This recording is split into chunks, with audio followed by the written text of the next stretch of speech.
मित्रांनो नमस्कार. मनोगत या यूट्यूब चॅनलमध्ये आपले मनापासून स्वागत. महाविकास आघाडी महाराष्ट्रात 2.5 वर्षे सत्तेवर होती. सत्तेवर असताना शिवसेनेचे प्रवक्ते संजय राऊत सातत्याने प्रसारमाध्यमांशी बोलताना महाविकास आघाडी ही पुढची 25 वर्षे सत्तेत राहील अशा दरपोक्त्या ह्या सातत्याने करत होता. त्यामुळे विरोधकामध्ये महाविकास आघाडीमध्ये कितीही भांडणं लावण्याचा प्रयत्न केला तर तो मात्र महाविकास आघाडी दुभंगण्यामध्ये अजिबात यशस्वी होणार नाही. आज तीच महाविकास आघाडीचा सूर्य हा मावळतीकडे झुकलेला दिसतोय. जी अवस्था आज देशामध्ये इंडिया आघाडीची झालेली आहे अगदी तीच अवस्था महाराष्ट्रातील महाविकास आघाडीची झालेली दिसते. त्यामुळे आजची आघाडीतील नेत्यांची वक्तव्य पाहता महाविकास आघाडी ही इंडिया आघाडी पाठोपाठ ही फुटीच्या उंबरठ्यावर स्पष्टपणाने दिसते.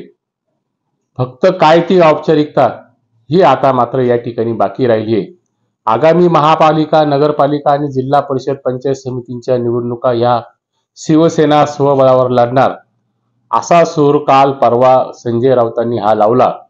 त्यानंतर शरद पवारांनी देखील राष्ट्रवादी काँग्रेस पक्षाने स्वबळावर महाराष्ट्रातील जिल्हा परिषदेच्या निवडणुका आपण लढू या दोन्ही वक्तव्यातून महाविकास आघाडीमध्ये असलेली धुसफूस, असलेली विसंगती आणि असलेली बेकी ही समोर आलेली आहेत.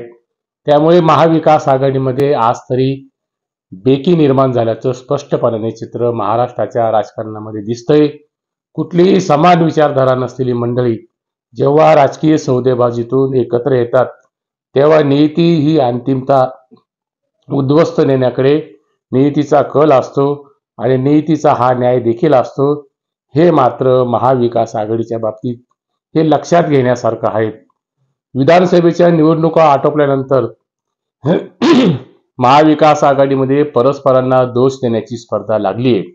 आघाडीत जागा वाटपांचा होणारा घोळ आणि आघाडीमध्ये असलेला असमन्वयातून महाराष्ट्राचा पुढचा मुख्यमंत्री कोण होणार याची चर्चा आणि असलेल्या जागांवर वारंवार तीच चर्चा ही वेळ वाया घालवणारी चर्चा झाल्याने महाविकास आघाडीमध्ये काहीसं आलबेल नसल्याचं चित्र त्यावेळेस निर्माण झालं होतं.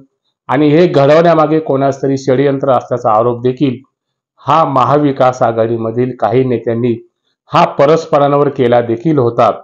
त्यातून महाविकास आघाडीमध्ये विधानसभेच्या निवडणुकीसाठी चुकीच्या पद्धतीने जागा वाटप करण्यात आलं होतं. या आणि अनेक कारणाने आणि अहंकाराने पछरलेल्या महाविकास आघाडीने आपल्या पराभवाचा पाया हा विधानसभेच्या निवडणुकीत खोदला गेला आणि महाविकास आघाडीचा अखेर पराभवाचा कडेलोट हा कालच्या विधानसभेच्या निवडणुकीत झालेला आपल्याला दिसला. महाराष्ट्राच्या राजकारणाने विधानसभा निवडणुकीत महायुतीच्या बाजूने घेतलेले वळण हे अतिशय विस्मयकारक होतं, आश्चर्यकारक होतं. हे अनपेक्षित देखील नव्हतं. मित्रांनो, त्यात आघाडीचा पुढचा मुख्यमंत्री पदाचा राजमुकुट हा जणू काही आपल्या मस्तकावर आता धारण करायचाच हा बाकी राहिलेला आहे. या गुलाबी स्वप्नामध्ये संजय राऊत, नाना पटोले हे महाविकास आघाडीमधील असलेले नेते परस्परांवर पलटवार, परस्परांवर एकमेकांवर चिखलफेक करण्यामध्ये आणि बेफाम विधानं करण्यामध्ये ही मशगूल राहिली. यातून मात्र महाराष्ट्रातील जनतेला एक मेसेज गेला की महाविकास आघाडीला फक्त सत्ता मिळवणं हे एकच इप्सित समोर दिसतंय.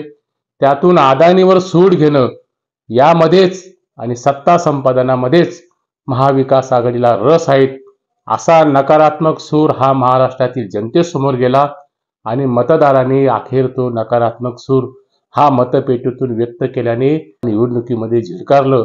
हे वास्तव नजरेआड करता येणार नाहीये. लोकसभेमध्ये भारतीय जनता पक्षाचा सुपडा हा महाविकास आघाडीने साफ केलेला होता.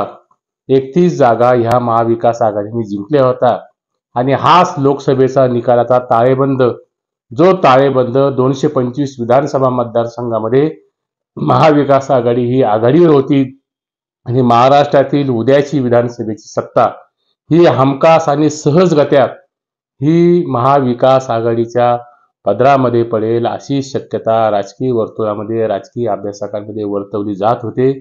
आणि जवळपास 225 विधानसभा मतदारसंघामध्ये महाविकास आघाडीची असलेली स्पष्ट आघाडी ही मात्र यामध्ये ते मशगूल राहिले आणि ह्या आघाडीने आपल्याला सत्तेच्या सोपानापर्यंत आणि सत्तेच्या घडीपर्यंत ही महाराष्ट्रातील जनता पोहोचवेल असा कयास हा महाविकास आघाडीमध्ये बांधला जात होता. किंबहुना त्या धुंदीमध्ये महाविकास आघाडी राहिल्याने महाविकास आघाडीचं जहाज हे पराभवाच्या दिशेने हे सरकत गेलं आणि शरद पवारांनी जे काही काल परवा राष्ट्रीय स्वयंसेवक संघाबद्दल जे विधान केलेलं आहे ते विधान मात्र काहीसं उगाचच बोलकं उदाहरण आहेत. या विधानाचा अर्थ राजकीय अंगाने काही निघू शकतो, परंतु त्याचा उल्लेख या ठिकाणी मी करणार नाही. त्या विधानाचा परामर्श आणि त्या विधानाचा असलेला अर्थ याचा उल्लेख हा मागच्या व्हिडिओमध्ये केलेला आहे, त्यामुळे तो आज या ठिकाणी विषय नाहीये. परंतु एक गोष्ट मात्र लक्षात घ्या, लोकसभेच्या पराभवातून खचलेली महायुती ही पुन्हा विधानसभेच्या निवडणुकीमध्ये निर्धाराने उभी राहिली. नुसती उभी राहिली नाहीत तर प्रचंड असं मताधिक्य हे भारतीय जनता पक्षाच्या महायुतीने महाराष्ट्राच्या विधानसभेत मिळवलं. हे मिळवत असताना मदतीला भारतीय जनता पक्षाच्या राष्ट्रीय स्वयंसेवक संघाने अतिशय सूक्ष्म पद्धतीने राजकीय सूक्ष्म व्यवस्थापन केलं आणि राष्ट्रीय स्वयंसेवक संघाचे हजारो कार्यकर्ते एका मतदारसंघामध्ये हे रस्त्यावर उतरले. नुसते रस्त्यावर उतरले नाही तर ते घराघरापर्यंत पोहोचले आणि महायुतीची भूमिका आणि भारतीय जनता पक्षाची हिंदुत्वाची भूमिका ही त्यांनी धार्मिक ध्रुवीकरणाच्या आधारावर मतदारांना पटवून दिली आणि जेथे जेथे शक्य होईल त्या ठिकाणी त्यांनी डॅमेज कंट्रोल देखील केलं. हे डॅमेज कंट्रोल मात्र ज्या पद्धतीने राष्ट्रीय स्वयंसेवक संघाने केलं त्यामध्ये प्रामुख्याने अजित पवारांना महायुतीमध्ये घेण्याचा असलेला जो सहभाग होता तो मात्र मतदारांना आवडलेला नव्हता. तो मात्र अतिशय सुयोग्य पद्धतीने आणि अतिशय वाखाण्याजोग्या पद्धतीने त्याचं डॅमेज कंट्रोल करून महायुती ही महाराष्ट्रामध्ये विधानसभेच्या निवडणुकीमध्ये सुपरहिट ठरली. हे मात्र या ठिकाणी वेगळे सांगण्याची आवश्यकता नाहीये. मित्रांनो, एक गोष्ट मात्र लक्षात घ्या, आता मात्र मुंबई, पुणे, ठाणे यासह इतर नगरपालिकेच्या आणि महानगरपालिकेच्या निवडणुका, जिल्हा परिषदेच्या निवडणुका या समोर आहेत. महाविकास आघाडीचा सर्वाधिक फायदा हा लोकसभेच्या निवडणुकीमध्ये हा शरद पवारांच्या काँग्रेसचा झाला आणि काँग्रेस पक्षाला झाला. हे त्रिवार देखील सत्य आहेत. त्यातून लोकसभा आणि विधानसभेच्या निवडणुकीत उद्धव बाळासाहेब ठाकरेंच्या शिवसेनेचं हे अक्षरशः नुकसान झालं. सांगली लोकसभा मतदारसंघातील उदाहरण विशाल पाटलांचं आणि चंद्रहार पाटलांचं झालेली लोकसभेची निवडणूक ही आपल्या समोर आहेत. शिवसेनेच्या उद्धव बाळासाहेब ठाकरेंच्या चंद्रहार पाटलांचं हे त्या लोकसभेच्या निवडणुकीत अनामत रक्कम जप्त झाली होती आणि अपक्ष असलेल्या विशाल पाटलांनी काँग्रेसच्या मदतीने ह्या लोकसभेमध्ये विजय मिळवला होता.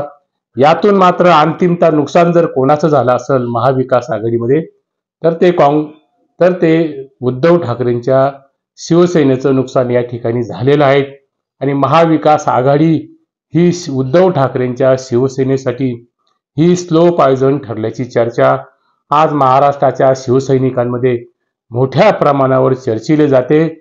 हे मात्र या ठिकाणी नजरेआड करता येणार नाहीये आणि उद्याची मुंबई महापालिका जर जिंकायची असेल तर मुंबई महापालिका ही उद्धव ठाकरेंच्या दृष्टीने सोन्याची अंडी देणारी कोंबडी आहे. ती मात्र हातातून जायला नको या विवंचनेमध्ये उद्धव ठाकरेंची शिवसेना आज पूर्णपणे यामध्ये सापडलेली दिसते. उद्धव ठाकरेंनी व आदित्य ठाकरेंनी मुख्यमंत्री देवेंद्र फडणवीसांची मागच्या काळात घेतलेली भेट, त्यानंतर दैनिक सामनातून देवेंद्र फडणवीसांवर केलेली प्रशंसाचे कौतुकांचा वर्षाव या गोष्टी बऱ्याच काही सांगून जातात. त्यानंतर ह्या सगळ्या घटनेनंतर राष्ट्रवादी काँग्रेस पक्षाचे अध्यक्ष असलेल्या शरद पवारांनी दिल्लीमध्ये जाऊन पंतप्रधान नरेंद्र मोदींची भेट घेतल्याने महाराष्ट्रातील राजकारणामध्ये फार काही उलथापालथ या उद्धव ठाकरेंच्या, आदित्य ठाकरेंच्या आणि शरद पवारांच्या मिलीभगतने फारसं साध्य होईल असं अजिबात दिसत नाहीये. परंतु सद्य परिस्थितीमध्ये एनडीएकडे असलेले कमी संख्याबळ व नितीश कुमार व चंद्राबाबूंना शह देण्यासाठी मोदी शहांचा राजकीय जुगार हा असू शकतो, असंच मत हे राजकीय वर्तुळात या ठिकाणी बोललं जातंय. एकूणच ही सर्व परिस्थिती व होत असलेली घडामोडी पाहता लोकसभा व विधानसभा निवडणुकीत एकत्र आलेल्या इंडिया आघाडीनंतर महाराष्ट्रातील महाविकास आघाडीचं गलबत हे कधी आणि कुठल्याही क्षणी हे कोसळू शकतं, हे आता मात्र नक्की झालंय आणि राजकीय वर्तुळात तसं मानलं जातंय. मुळात महाविकास आघाडी जन्माला आली तीच प्रस्थापित मुलांच्या आणि सगळ्या सोयऱ्यांच्या राजकीय भवितव्यासाठी. तिला मात्र कुठलीही आयडिओलॉजी नव्हती, तिला मात्र कुठलाही सिद्धांत नव्हता.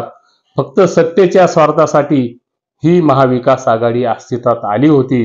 त्यामुळे अविश्वासाच्या नात्यावर बळजबरीने उभं केलेलं कुठलंही नातं हे भविष्यात दीर्घकाळ टिकतंच असं अजिबात नाहीये. त्याचीच परिणती आज महाविकास आघाडी दुभंगण्याच्या मनस्थितीमध्ये दिसते. मित्रांनो, काळाचा एक न्याय असतो.